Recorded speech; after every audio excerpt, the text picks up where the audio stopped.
This broadcast brought to you by Alltech, naturally.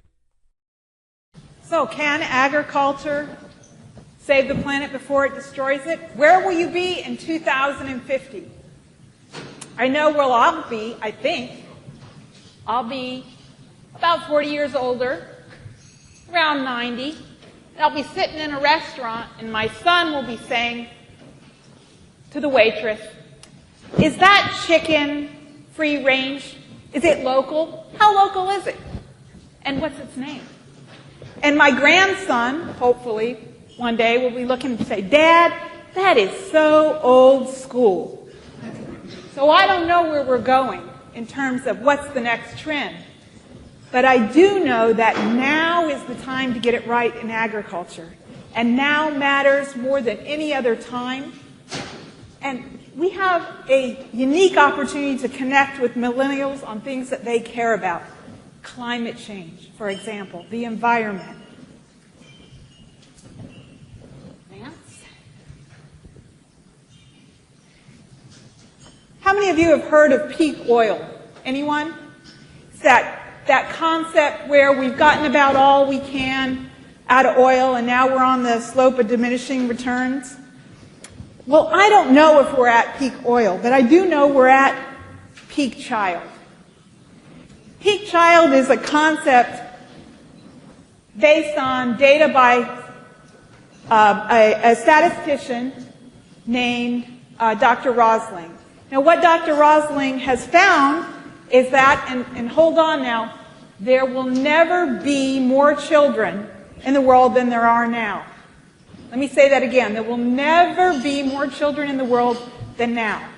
How can that be? Because we know we're having a rising population.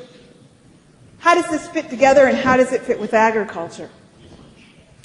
Well, Dr. Rosling explains that over time, the population has been pretty steady.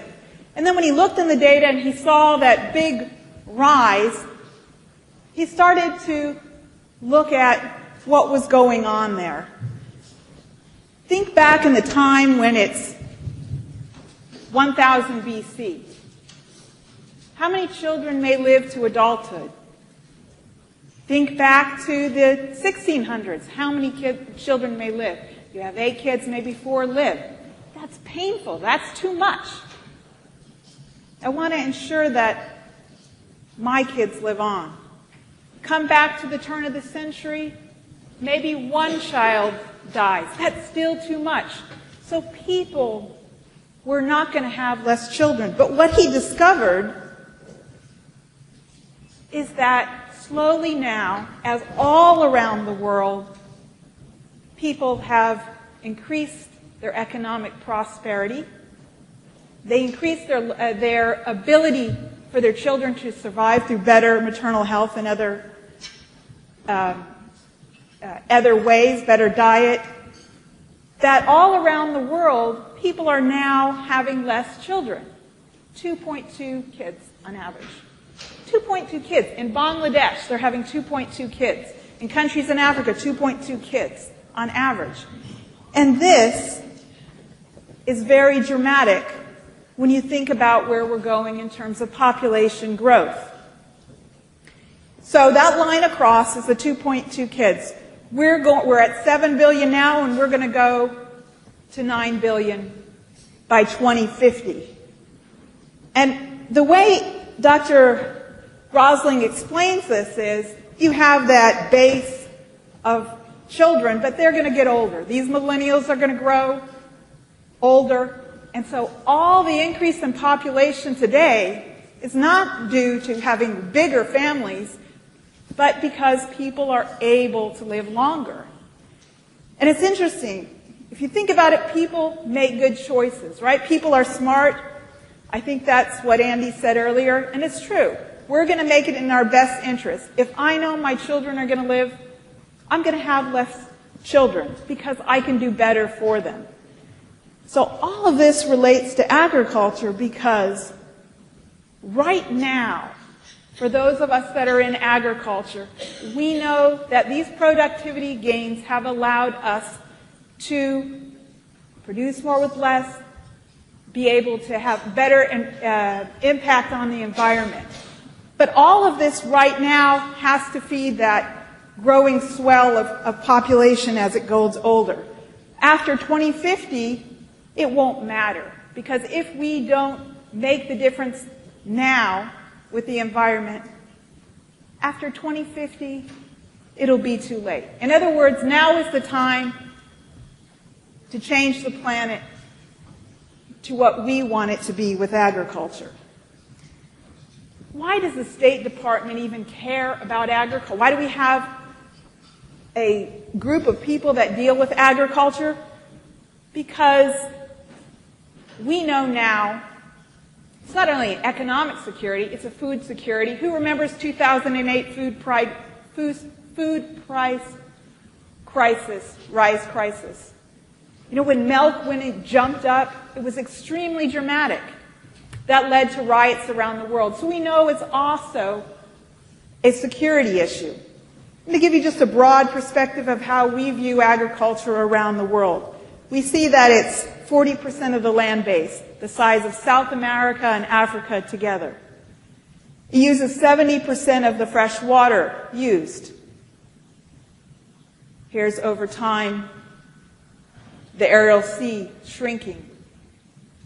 So it has a huge impact on the environment. It uses 30%, it produces 30% of the greenhouse gases. So it has a role to play in climate change, right? This is pretty sizable. This is bigger than the energy sector. This is agriculture, talking about forestry and ag combined. Bigger than the energy sector, which has been estimated around 25%. Now that energy sector will expand, but right now agriculture is bigger.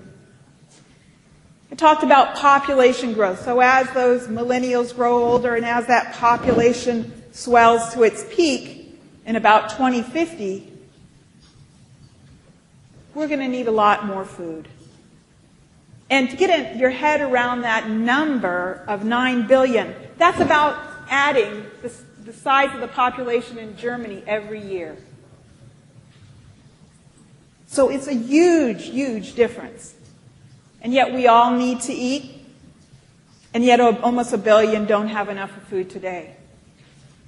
1 billion don't have enough food today. It's a hard number to wrap your head around. We talked about millennials caring about causes. There's a disconnect here with food. If you look at the causes of people dying versus hunger to others, that orange area, that's hunger and malnutrition of 9 million deaths per year compared to some other things.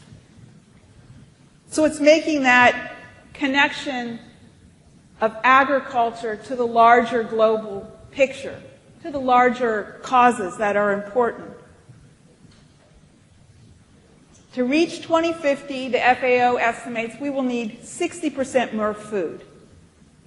We need to do it during less land, less water, less fertilizer, fewer pesticides.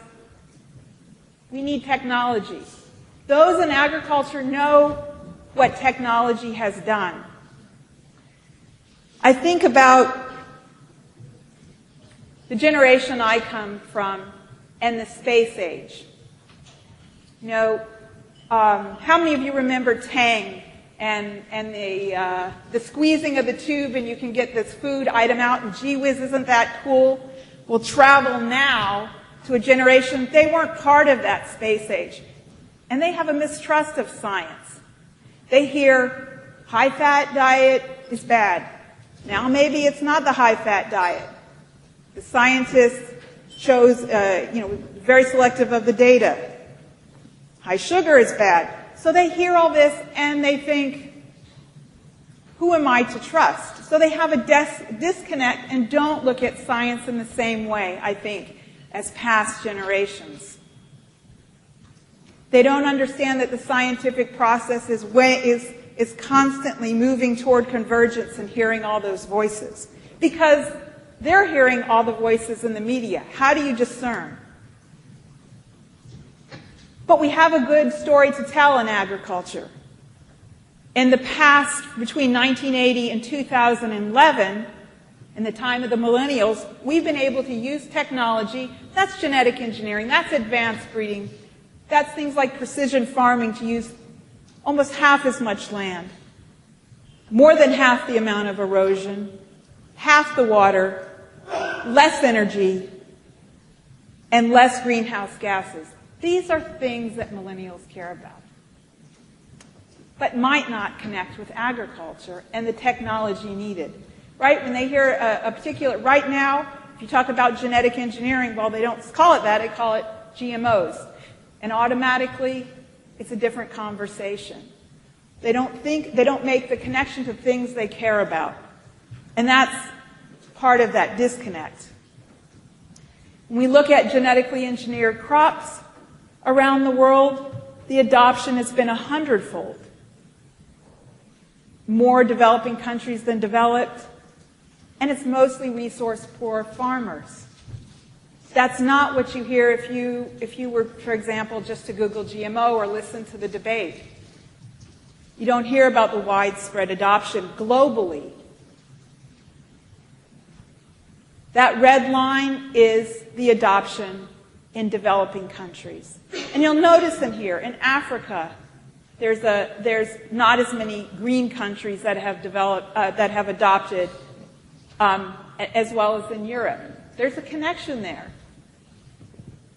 Europe is a former colonial power in many of those countries. There's a connection, and there's messaging that's being shared, that's reverberating around the world. Here's a really good example of social media, the internet, and this global issue in agriculture. There was a study out by a gentleman named Seralini. Has anyone heard of that study on genetically engineering? That it causes, somebody in the back, that causes tumor in rats. Well, when he put the study out, he said, I'll give you this story to news outlets, but you can't talk to anyone else. And for 2 weeks. So it went out around the world, and when people started looking at the study, scientists started saying, you only use rats that get cancer. Almost all the rats got cancer. There's something wrong with this study. And so it was rejected by the European Food Safety Authority, by France, but not before Kenya saw it and was using this technology to advance forward in things like drought-resistant corn, stopped altogether and put a ban on it. This isn't science. But this is perception. And earlier somebody talked about the importance of perception. In countries like Bangladesh, some countries are moving forward. In countries like Bangladesh, BT eggplant, it's a genetically engineered eggplant with the same thing as we use in BT cotton, which is Bacillus thuringiensis. It allows you to not to have to spray pesticides. This is an important crop where it's 25% of the vegetable area, 50% of the hectares, and has a significant yield loss. It has a lot of pesticide sprays. So this is another good news story in agriculture because they're going to get yield gains because it has less loss due to pest pressure. India, right next door, this has been languishing for years. Why? Part of it is the messaging that's being given through through the internet, through social media, through different lines of communication, not based on fact, but perception drives policy. And policy then affects what's available, not just abroad, but here in the U.S. Some of our technologies we have to hold back because we know we're exporting to a particular country, and we don't want to have a export problem where billions of dollars are going to be at a port, sitting in a port, billions of dollars of product. So we're interconnected, and perception is driving agriculture in ways never before. Here's another example from the animal world of GE goats. These goats are genetically engineered to have increased lysozyme. This is also going on in Argentina, and this is to help with diarrheal diseases. It's the same ingredient, lysozyme, that's in human breast milk that conveys that anti-diarrheal property to babies. So there's a vast amount of work that's going on, but that story isn't out there. We have competing world views that are driving the conversation and allowing technology to either flourish or hold back. I want to talk about why that might be a little bit. When I used to work in Oklahoma and Kentucky, we knew that that the children of farmers were moving to urban areas, that there was this migration. When I got to the State Department, I began to see this is a global trend. This just isn't in the U.S. Here's in the 1950s a picture of the world, and the areas, the dark pink being the area that's the most urban. And watch it change over time as that area grows to where we are today. We have increasingly urban populations to where we might be in the future. So this has an effect because you have that disconnect. Yet I hear very clearly in the voices of the people we work with around the world and here in the U.S. a desire to connect. The idea millennials are foodies, and yet they might not have been raised on the farm. There's part of that disconnect. So all of this drives different choices on a personal level and then also on a country level. Go back to 1960, the beginning of the Green Revolution. All of the countries are more or less the same in terms of ag production. This is, on one side, you'll have the bottom is the time, and the other axis is net ag production. Watch it, how it changes. You have, as people have adopted different technologies, you'll have, because they have to, because they're dealing with this population swell, China, being able to increase productivity. India, Brazil. This is an interesting story of choices by governments. In the EU, they're growing by 4%. The U.S. in terms of ag production, the U.S. is growing by 20% and Brazil by 40%. Brazil is a huge adopter of technology, genetic engineering, and other types of technology in ag. They're very focused on that, and look where they'll be in 2019. So innovation matters, but public perception can drive this, right? Public perception is reality. We have different voices all around the world, right? And this matters.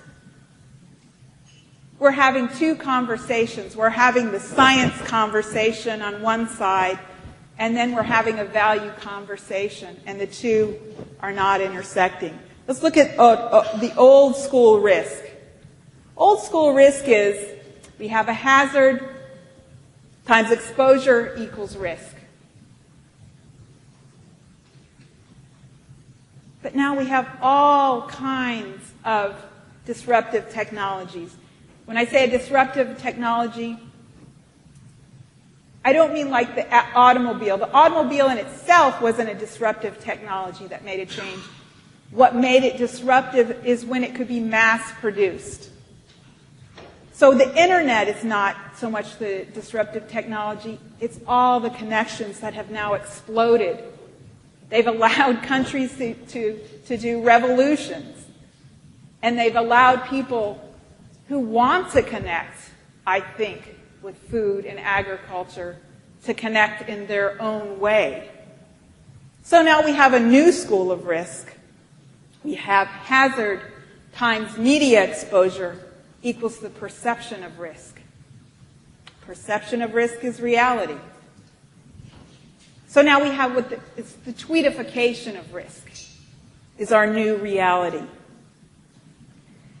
I talked about the disconnect and the longing to connect to agriculture.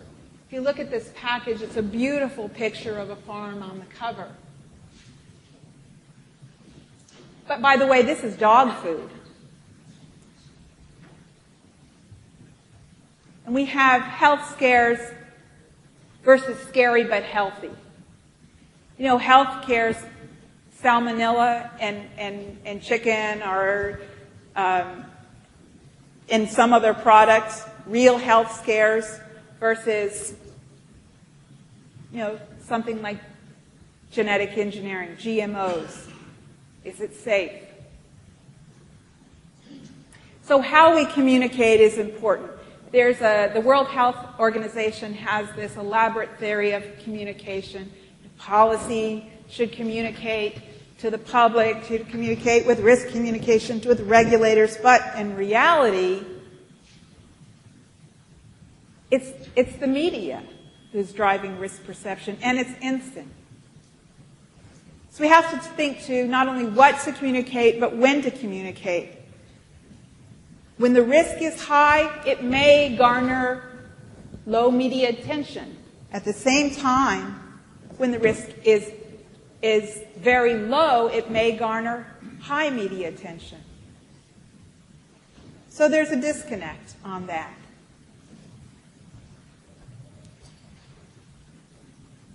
Thinking what to communicate is really important, and I think that's been said over and over again.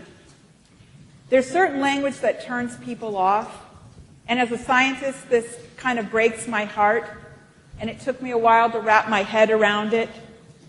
But things like amount is minuscule, research shows it's safe, let us feed the world, keep prices low. If you say something is cheap in Europe, it denotes poor quality. Better for the environment. These are all things that studies have shown turn people off. There was a nice study, did anybody see that, in 2012 from the Ranchers Alliance? And it talked about messaging. And they did a focus group. They were looking at who was driving the conversation on the internet. And they found out a lot of this information. One of the things that we've learned is if you lead with the science, you may lose with the science. Because there is this disconnect with the audience now on the science. But, you know, we know that food doesn't have to be scary. And that what's in a name is important. Has anyone eaten Chinese gooseberries in the audience? Anyone? Is anybody a fan? Do you know what are Chinese gooseberries? Kiwi fruit. They are kiwi fruit. What's in a name? Kiwi fruit sounds so much more delicious. And by the way, this product, of course, if it was genetically engineered, would never be. Because some people it has potential allergens in it. But again, perception is important. What about pink slime? What is pink slime? Lean, finely textured beef. You remember when this hit the press all around the U.S., and people were like horrified. What is pink slime? It had a huge yuck factor just by the name. But we have to think, what does pink slime have in common with Belgium? 400 million. 400 million is the amount of waste that would be produced if leanly, finely textured beef was disposed of. About the same amount of food waste in Belgium. So are we talking food waste? That has value. People have values. They want to be sustainable. But pink slime? So there's a lot in a name. What do all of these have in common? Anyone? Well, they have everything, almost everything, because they all come from the mustard family. But if we were to tell people that, that's not important to them. It's important to them is it healthy? Is it safe? Is it high quality? In ag, we have so many disconnects, I think, with our audience because of this move to the urban environment. If we ask people about the seedless watermelon, they would be very surprised. How do you get a seedless watermelon? You treat it with colchicine. And you mutate it and double its chromosomes. And that's how you get a seedless watermelon. But that's not regulated and no one cares. But if it's a GMO, they care. And it's regulated. It's odd. Perception, risk. Risk in context. What do we care about? We're worried about terrorist attacks. We're worried about plane crashes. I get in a plane, I worry about a plane crash. But I really ought to be thinking about heart disease, where the risk is greater. So the difference between risk and perception is the difference between taking action and reaction. And I think in agriculture around the world, not just in the U.S., we see reaction. Pink slime, reaction. This is a study done in the UK, and if you ask people, if you say, if you were to have, let me say, eat meat from a cloned animal, how would you feel? They'll say one thing. Or if you were, how do you feel about genetically engineered food or GMOs? They'll say one thing. But if you ask them, you know, what you care most about, that won't be the top of their chart. They'll say things like, is the food safe? Or many other things. But the perception is different. So how you ask the question matters. In this study, when they looked at UK deaths related to diet, the number one thing was cancer and heart disease. But it's almost overwhelming to think about those. Maybe that's why in our risk perception framework, we don't. Science as a storyteller, we could replace this with producer as a storyteller, policymaker as a storyteller. Because that's when you connect. Those in the media know this well. They know how to connect to the audience. They know how to personalize the story, to acknowledge, to connect, and to build trust. I'll tell you a couple of stories about building trust. I was at an event where it was a dinner, and I was sitting next to two people who I knew from the groups they were with were very opposed to genetic engineering. And I thought, well, this is going to be a long night, and I want to have a good conversation, but where do we even begin? And sitting across from us was a scientist who was dealing with new breeding technologies, things like gene knockouts, which, by the way, is some work being done so that you can have cattle that don't have to be dehorned. So we're sitting there, and we're having this polite conversation, but in the back of my mind is, you know, this is a little awkward. And the guy right in front of us, who's the scientist, says, he orders something, and it gets us talking about food. And he said, yeah, I've been thinking about my diet, and I'm doing this, and I'm doing that. And we began to have this conversation about food, what matters, and we began talking about values. And all of a sudden, I realized that we were having the conversation that we needed to have.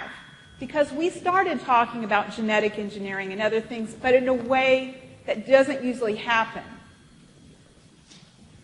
We were building trust through another way and having that genuine conversation. Another example is on the labeling issue. So we have a voluntary labeling with genetic engineering in the U.S. Other countries have mandatory labeling, and you'll find less products on their shelves because industry in many places has remanufactured the products. Brazil is an interesting case. They have mandatory labeling where you'll have this little triangle on the package. And I was very interested in what happened with the public there. And so I reached out to one of the industry people in Brazil, and I said, when this happened, did the industry reformulate? And he said, no. And I said, did it matter to people?